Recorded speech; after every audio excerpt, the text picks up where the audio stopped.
Peter and two friends had been visiting a neighboring town for a county fair. Brian and Samantha had been dating, but knew Peter could always use some company. Peter hated being the third wheel, but hated sitting at home alone even more.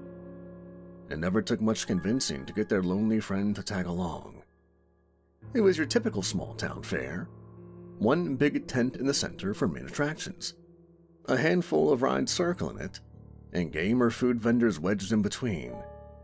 They all loaded onto a small car that resembled a scaled-down roller coaster, and within 10 minutes it was over. The group exited, and Samantha suggested funnel cakes at the vendor nearby. Peter wasn't all that hungry, and the couple shared a single cake. "So, what are you going to do your senior essay on, Peter?"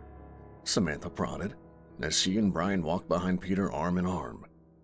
Peter had been struggling with his assignment all semester. Almost everyone knew he had finished, and he was still struggling to find a topic. He had to turn in something amazing to get his grade back up, or he would never make it into the community college, let alone a 4-year school. "I still have no idea, but I have to come up with something quick," he replied. "Yeah, bud. You only have 2 weeks left, and if you don't turn something in, you're going to be stuck flipping burgers," Brian said with a chuckle. Peter rolled his eyes slightly, even though he knew Brian was right. Brian had rich parents and rarely wanted for anything. Peter knew that his rock star friend would easily make it into some university, even if it meant his parents had to grease the wheels. Samantha wasn't much different in the fact that she had little to worry about. She always had great grades and had already received early acceptance to Columbia. Meanwhile, there was Peter, just trying to graduate high school. Finally, he responded, "Well, if either of you two have any good ideas, I'm all ears." Just as the words came from his mouth, they came upon a very brightly colored tent. Just outside the cloth drapery, there was a door sign that read, "Madame Michonne the Mystic." Samantha slapped Peter on the shoulder before she spoke. "There you go. Let's see if she can give you the answers you're looking for." Peter didn't really like the idea. He had never believed in any of that kind of hocus-pocus, but his two friends pushed him toward the door with a laugh. Before he knew it, they had entered a carpet-strewn parlor. The only chairs were oversized throw pillows arranged around a table just high enough to squat next to, with the cliché crystal ball sitting at the center. Hello?" Brian called out to the empty room. After a few seconds, they could hear someone shuffling from the back of the tent. A tingling could be heard with each step, and as the figure emerged from another veil, the trio noticed that she was shakily carrying a saucer with a tiny cup of tea upon it. Her hair was matted and graying, her face worn with years of traveling with the carnival folk, and her eyes seemed foggy. The purple velvet dress that lay over her frame did little to hide the fact that she was mostly skin and bones. "Ah, welcome," she spoke quietly, but rather enthused. Her voice was slightly raspy, the kind of grating that comes from years of smoking, but gentle. She motioned for the teens to take a seat across from her, and she slowly lowered herself into place. Peter looked at his friends with uncertainty, but they were already taking a seat. He sighed and sat down beside Brian. "So, which of you here is looking for answers?" the lady asked quizzically. 2 fingers pointed to Peter before he could even respond. "Of course," the aging lady said with a smile growing on her face. "I had a feeling it was you. I can see a lot of turmoil in you. You have questions, and I think I can answer them." She stopped to sip from her tea and then set it back down on the table. "Let's get started, shall we?" Peter simply nodded, wanting to get this whole show over with. She reached out her hand and asked for his. Peter placed his palm in hers reluctantly, as she turned it over to look at the lines upon it. Her bony index finger traced the lines along his palm and stopped in the center of it before speaking. "Do you see this point here that diverges?" Peter nodded quickly and she continued. "This means you have a choice ahead of you, and depending on your choice, your future has 2 very different outcomes." Peter tried not to appear to be unimpressed, but her answer seemed so vague. Everyone has to make choices every day that can drastically change their lives. She could tell that her answer left him underwhelmed. You must make this choice before week's end, but I see you making the wrong one. She frowned. This made Peter's eyes furrow. What did this old hag know anyway?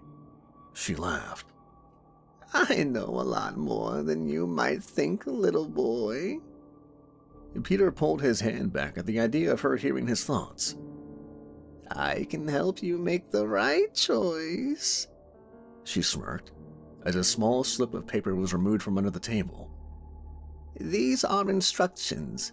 If you follow them carefully, you will find the answers you seek. If you do not, then your life is forfeit. Her words became cold, and the light around seemed to dim around her as she spoke them. Peter took the piece of paper and almost unfolded it before the crone placed her hand over it and said, Not here, not now. You must be alone. The instructions are clear. Now go. They all stood up, and Samantha asked what was owed for the reading. You owe nothing. A debt was made, and a debt is paid. Just follow the instructions carefully, Peter, she said with a farewell. Later that night, Peter sat, legs folded one over another, at the center of a dusty wooden floor. Light from the full moon filtered through a sepia-tinted window a few feet above his head. He hadn't set foot in this attic space since he was a boy. It had been a place of fear for him, even now. This is the reason he chose it for this ritual. Slowly, an image in black was scrawled across the splintered boards. A circle at first. Then 2 triangles sat upon their head, creating a mirror image of each and appeared to connect into an X. The outer vertices would be connected by waved lines, and a straight line would bisect the 2 triangles. The bisecting line would extend out and form crosses on each side, and another cross would drop down within the bottom triangle. Sat below the bottom triangle would be 2 right triangles pushed together to form an isosceles. Each ending line would then have a circle at its peak. He sat down his chalk and looked back at the paper within his hand. He wanted to be sure not to make a single mistake. Then, one at a time, he lit 6 yellow candles in the circles before looking up into the full-length mirror in front of him. Drawing in a deep breath, and placing the slip of paper before him, he prepared to repeat the phrase it had instructed. Lord Satan, by your grace, grant me, I pray thee the power to conceive in my mind and to execute that which I desire to do. The end which I would attain by thy help, O mighty Satan, the one true God who livest and reignest forever and ever. I entreat thee to inspire Oz to manifest before me that he may give me true and faithful answer, so that I may accomplish my desired end, provided that it is proper to his office. This I respectfully and humbly ask in your name, Satan, may deem worthy, Father. The words were shaky as they fell from his lips. Even as he said them, a seed of doubt began to bloom. After a few moments of staring into the mirror, he began to wonder if this was all a big mistake. He sat shaken, unsure of what might come. His chest grew tight as he held his breath. It was so quiet he could hear his heart beat. After a few moments of nothing occurring, he let out a sigh. I knew this was stupid. Why did I ever believe some fortune teller? He scoffed in the dark. Blowing out the candles, he left the mess to clean up in the morning, and then headed back down to go to bed. While trying to enter his locker combination the following day at school, a loud bang made Peter jump. Brian laughed as he stood there with his palm still resting on the adjacent locker. Samantha pushed an elbow into her boyfriend's stomach as punishment before looking back to Peter and asking, So, what did you find out? Nothing. I think that old bat was just trying to get a rise out of me. He opened his locker and shoved his backpack in before removing the book and materials he would need for his first class. I think it was supposed to be some kind of summoning spell. You know those kinds you read about in urban legends, where you set out candles and talk into a mirror? His friends laughed at the thought of that. Brian couldn't contain his laughter. Oh man, you didn't, did you? Peter rolled his eyes and slammed the door to his locker before walking away from them. Come on, man, you should have known that stuff never really works. They made up things like that to scare little kids. Brian continued to mock him. Samantha popped Brian between the legs, causing him to stumble a bit and groan. When he gained his composure, he ran up to Peter and dropped a hand on his shoulder. Listen, man, I shouldn't laugh. It was our idea to talk to that crazy broad in the first place. I honestly thought it might help you rattle out an idea for your paper. I had no idea she was going to have you jumping through crazy hoops. It's fine. I should have known it wouldn't be that easy. I'll just have to figure it out the old-fashioned way. The group parted ways and attended their classes. Peter spent most of his day jotting down ideas and trying to come up with something worthy of an A for his paper. By the final bell, the only thing he managed to accomplish was a full-page drawing of a leopard. He wasn't quite sure, but he felt the need to draw it. Folding it into force, he shoved it in his back pocket and made way for his bus. Standing there, wishing he had a car like his friends, he thought about the slip of paper that the fortune teller had given him. He pulled it from his backpack and began reading it again. Find a place of solitude. The only light should be 6 candles of amber and azure. Prepare the altar with the sigil shown below. Place thyself within sight of a mirror. It must show your entire form. Speak the words aloud shown below exactly as written. When he arrives, ask your question politely and with respect. An answer will be given, but a price must be paid. He read the words again. What could he have done wrong? His bus arrived, and he climbed aboard still pondering the question. He read it through over and over during the 45-minute ride home. As he stepped down in front of his house, it finally dawned on him. He was supposed to be in complete darkness. The window had been open. That's the only thing he could come up with that hadn't been exactly as the instructions stated. He decided to try one more time, and if it didn't work, that slip of paper could go in the trash for all he cared. Peter laid in bed waiting for his parents to retire for the night. Once the dim glow of the living room lamp turned out, he knew that it wouldn't be long before the house would be still. He gave it about 30 more minutes and crept from his bed. He would have to pass through the kitchen and out into the garage. The pole downstairs that lead to the attic were at the far side. He reached up, grabbing hold of the thin string that dangled. With a little weight, the steps lowered, then he folded out the rest of them. He pressed it down on the bottom rung a couple of times to test it. It was something he did out of a misplaced fear. He used to imagine breaking through the steps and falling onto the hard concrete floor below. It held, so he made his way back up again. His altar was still where he had left it at the edge of the attic. The moonlight allowed him to navigate to the candles. Pulling a lighter from his pocket, he lit each one until he could clearly see around him. He would have to cover the window to block out the ambient light. A few minutes searching through storage boxes revealed an old comforter his grandmother had made many years before. He draped the thick cloth over the window pane and stepped back to make sure no light seeped through. Once he was satisfied, he took a seat across from the mirror and placed the small piece of paper in front of him. Once again, he recited the prayer that had been given to him and waited. Peter was almost ready to give up when he heard a low creaking noise. It sounded as if it was coming from the stairs to his right. As he squinted his eyes to see clearer in the dark, the door to the attic rose and slammed shut. He almost fell backwards when his body jolted in surprise. That door was heavy, and to close it properly, the bottom rungs would have to be folded up.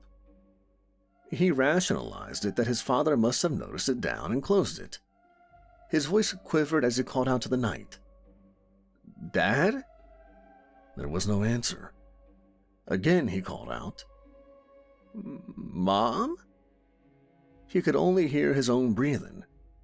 It felt unnaturally cold, even for February, and he began to shake uncontrollably. There was no way that door just closed on its own. As if blown by a gust of wind, the flame of each candle went violently from side to side. Peter slid backwards until his back rested against a wooden trunk. He looked up and noticed he could no longer see his reflection in the mirror or the light from the candles. The silver-backed glass looked more like a pool of black that held no reflection at all. Then, as his terror had almost reached its peak, the flame from the candle was snuffed out, and he was left in darkness.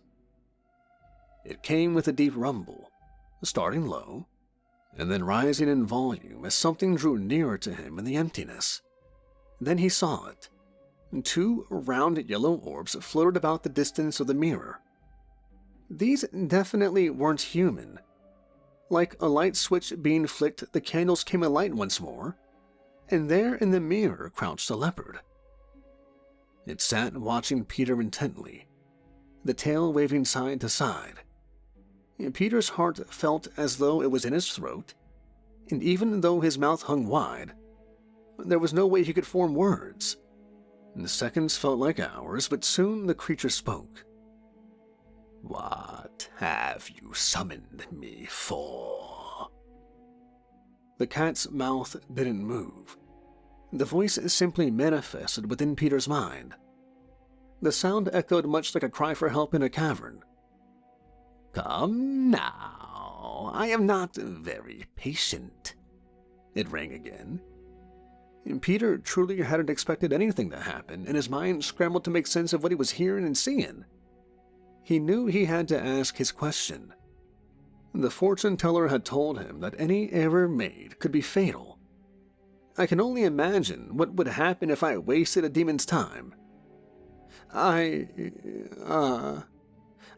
respectfully request your guidance." His eyes darted around the room as his mind grasped for words. "I'm in need of your wisdom." The words came slowly through his quivering lips. "Yeah, see, that wasn't so hard now, was it?" The voice rumbled in Peter's mind again as the beast began to ease forward. The front paw pressed outward from the mirror and passed through it like liquid. The black pulled back from the fur and returned to the wooden frame. It continued forward until the entire creature stood right in front of Peter. The form darkened until the spots were unmistakable from the rest of its fur. Eventually, the form resembled a shadow with glowing yellow eyes. Then it began to move and reshape itself. What was once the outline of a jungle cat rose higher to stand on 2 feet. The color reclaimed the form, and once the transformation had been complete, it resembled a half-man, half-leopard chimera. The eyes still glowed that unnatural yellow, and now the face wore a smile. Peter's mind was screaming for him to run, but his body was firmly against it. He had never felt true terror as he felt just now. He had called out to the darkness, and it answered. Now, he must make a deal with the demon. It spoke again. "What exactly is it that you require, human?" The question caused Peter to snap back into the reality he was now facing. "My entire future hinges on my final grade in high school. You see, there's this paper I have to write that accounts for most of my final grade. If I don't get a very high score, then I won't be able to attend college without remedial courses." As he spoke, Peter began to feel foolish for summoning a demon for something he should have prepared for long before now. This was all his fault, but hopefully the price he would need to pay for Ose's help wouldn't be too great. The dark form almost laughed as he said, "Is that all?" It began to pace around the attic for a moment, then stopped by Peter's side. Then, bending down, a human-like hand that was still covered in fur landed firmly on the boy's shoulder. "You understand that there is a price for my help, correct?" Peter simply nodded in acknowledgement. "Good. Then you know how this works. I will help you, and you give me something I desire, it said, as it stood back up and clapped its clawed fingers together. And Peter quivered. The whole room felt as though it wasn't even on Earth anymore. He felt as though it was simply himself and the demon. He was certain that if he called out for his parents, that they wouldn't hear him. He finally managed the courage to ask the one question that would make all the difference. "What's the price?" It bended down to eye level with Peter. "Well, usually I just ask for you to send me more business. It gets boring down there, you know. I help you, and you send me someone else to help. That sound fair?" And Peter thought for a moment. That couldn't be it. That was too easy, and what did he truly benefit in that? There just had to be some sort of catch. "No catch, just more business," it said, reading the boy's mind. "Do we have a deal?" The cat-like creature reached out with a hairy hand to receive a shake that would seal their dark deal. And Peter's palm shook violently as he reached forward, and before he could fully extend his arm, the creature reached out to grab the dangling palm. It gripped Peter's hand tight and brought it up and down a couple of times. "Good. Now that we have that out of the way, let's get you that grade." The entity released Peter's hand and then pushed forward an index finger. The claw at the end pressed against the boy's forehead. It pricked the skin slightly, and a streak of blood shot down Peter's face. And Peter winced at the sensation and closed his eyes tight. When he opened them, he was alone in the attic. The candles were still burning, but Osei was gone. Once again, he could see himself in the candlelight in the mirror, and the deal was done. The following morning was Saturday. Normally, Peter would have slept until midday, but this morning his brain was electrified. He couldn't stop coming up with ideas. He sat at his desk and words poured freely onto the page. Within a couple hours, he had written the most elegant piece of literature he had ever even read himself. He drew the pages to his face and kissed them. "This is it," he said with a grin. There was no way in the world that he wasn't acing this paper. He quickly stuffed it into his bag for the following Monday. The problem was, he was still coming up with ideas. He had so much more information now, and he had to get all those thoughts out there. He ended up writing even more dialogue on things that could be improved on and new means of finding solutions to everyday problems. He scoured the internet for email addresses of professors, scientists, and government officials to send them to.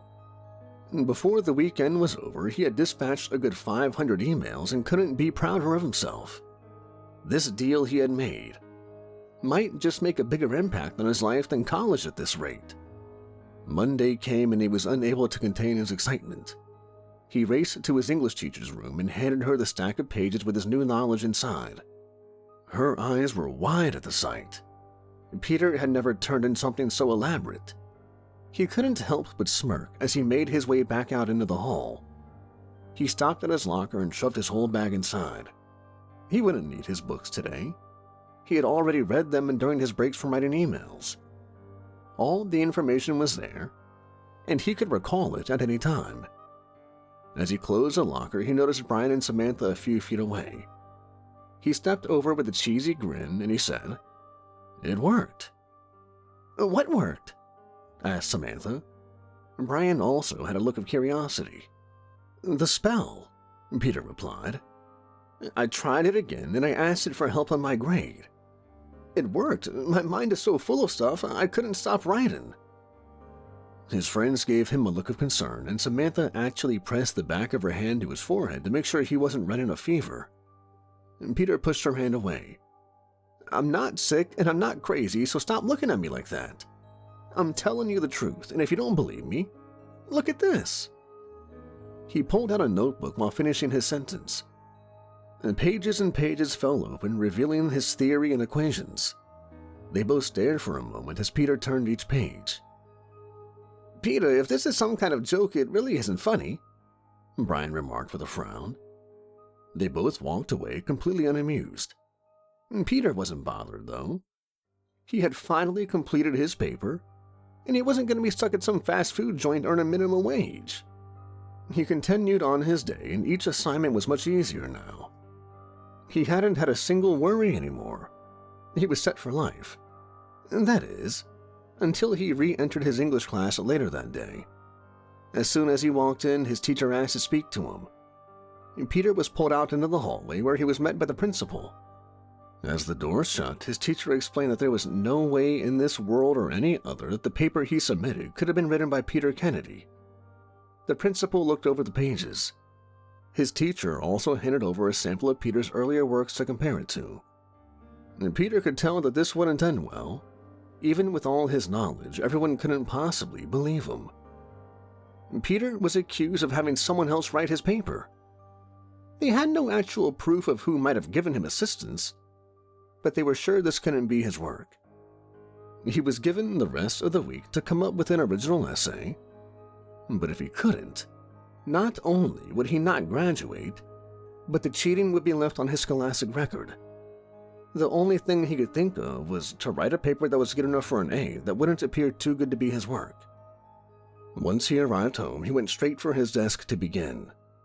The task seemed almost as impossible as writing a good paper before all the knowledge had been bestowed upon him. He strained to weaken down his points and draw back on facts that filled his mind. It took him the whole night to get something that might pass as his own, and he only hoped it was enough. When he arrived in class the following day, he laid the paper down on his teacher's desk and faked an apology. She lifted the pages and began reading. This must have been more appropriate because she simply asked Peter to take a seat. The day ended without further incident, and Peter hoped that this would be the end of his failings. He would be wrong. When he arrived home, there were multiple black SUVs parked at the curb. 2 men stood at each of them, and one was at his door. He was speaking to Peter's parents and asking for their son's whereabouts. His father pointed out to the road where Peter stood astonished. The man in black motioned to the others, and they approached the teen. Soon he was escorted into the back of one of the vehicles, and even though his parents protested, there was little they could do. Peter was being taken and none of them knew where. A cotton sack was placed over Peter's head, and he could feel the pressure of something metal, presumably a pistol, pressed into his side. It felt like hours before the vehicle stopped, and the men removed Peter from the back seat. A hand on each arm directed him where to go. A metal door creaked open and all of them entered. After a few minutes of walking, they began to descend a set of stairs. Peter could see the light from lamps above him in 10-foot increments, but nothing else. Before long, he was pushed through another door and forced to sit down upon a chair. The bag was finally removed, and he found himself sitting at a large rectangular wooden table. He had seen enough police shows to know that this was some sort of interrogation room. It was complete with a camera and 2-way mirrors. The man that had escorted him from his home sat across from him with a manila folder filled with pages and photos. There was nothing particularly striking about his abductor. Black suit, black tie, white button-up below, and slicked black hair. "I am Special Agent Polson," his words finally breaking the silence. "I'm with the Department of Homeland Security." The agent slid the file to the right slightly and continued. "Do you have any idea why I might want to speak to you, Mr. Kennedy?" And Peter was very confused, but with what he had experienced in the last few days, nothing would truly surprise him. "No? What about all these emails you distributed?" A photocopy of a few of the emails was slid across the table. "We aren't quite sure where you got all this information from, but you won't be leaving this room until you tell me," he quipped, and sat back in his chair with hands folded together. Peter could tell he was in deeper trouble than even his new intellect could drag him out of. There was no way to logically explain how he knew the things he knew. First, it was his paper, and now he could possibly spend the rest of his life in jail. This wasn't at all what he expected when he made that stupid deal. The deal. The idea was crazy, but it just might work. He closed his eyes and began to repeat the demon's prayer. Lord Satan, by your grace grant me, I pray thee, the power to conceive in my mind and to execute that which I desire to do, the end which I would attain by thy help. O mighty Satan, the one true God who livest and reignest forever and ever. He spoke quietly. Excuse me, son. I don't think you understand just how serious this matter is, the agent said, as he leaned forward, placing his hands on the table. Peter ignored the man as he completed his chant. I entreat thee to inspire Osei to manifest before me that he may give me true and faithful answer, so that I may accomplish my desired end, provided that it is proper to his office. This I respectfully and humbly ask in your name, Lord Satan, may deem me worthy. Father. The room went dark. The air became frigid and everything came to a halt. The agent before him stood motionless as if someone had hit the pause button on time.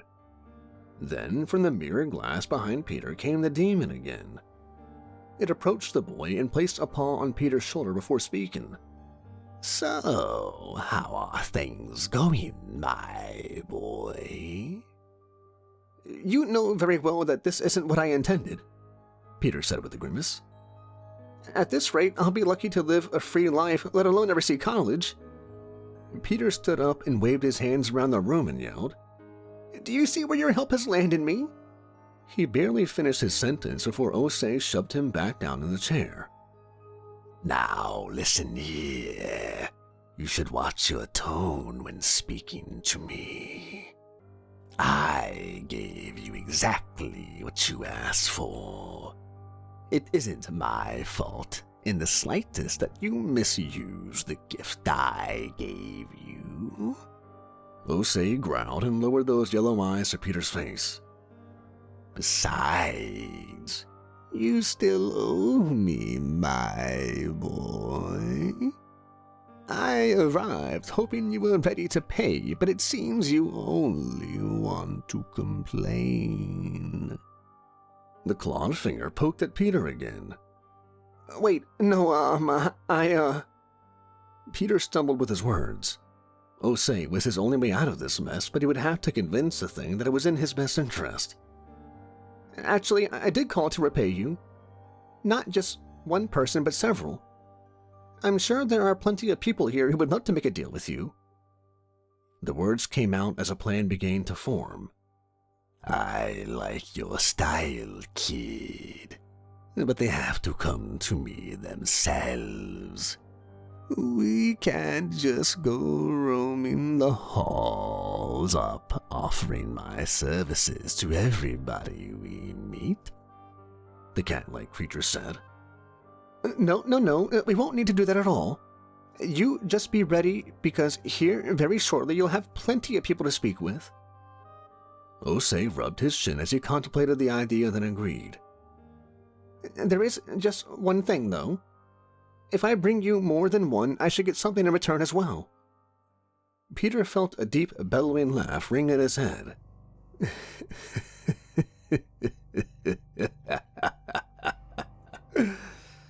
I like you, kid. You are a real slick one.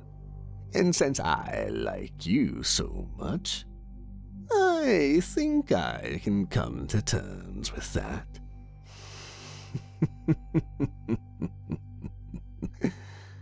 What else would you wish of me?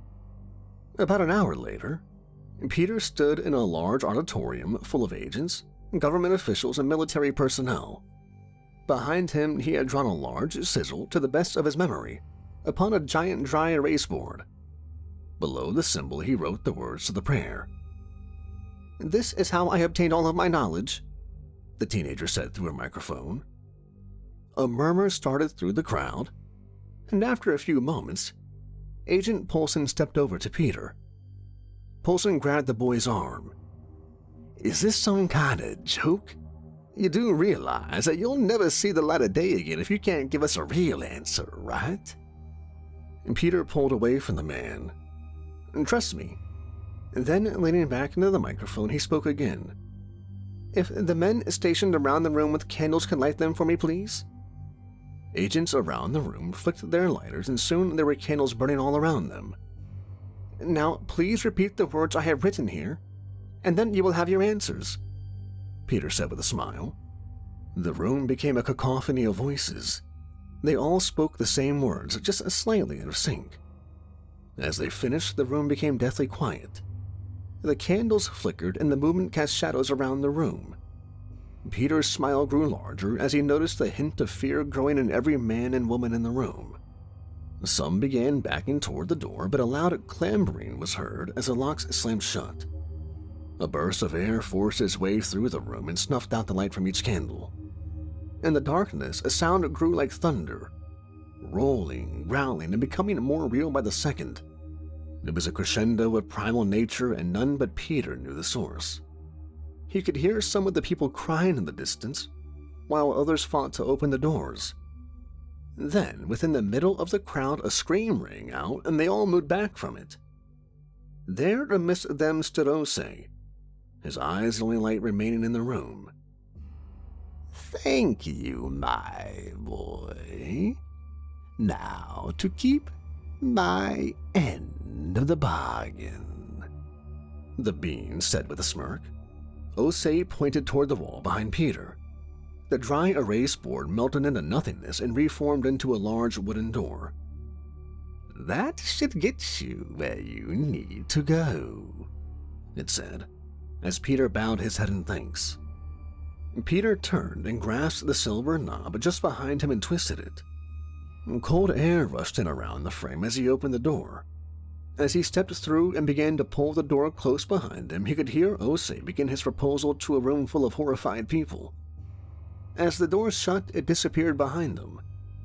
Peter stepped through the admissions office of New York University.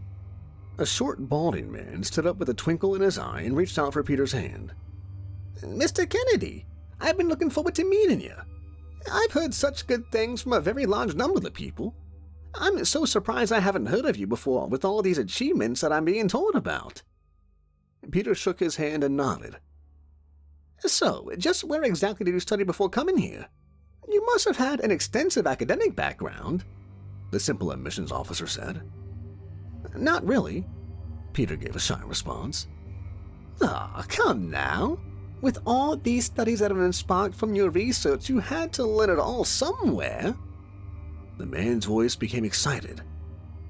"Well, if you really want to know where I got all my answers, I could show you," said Peter, with a smirk forming on his face.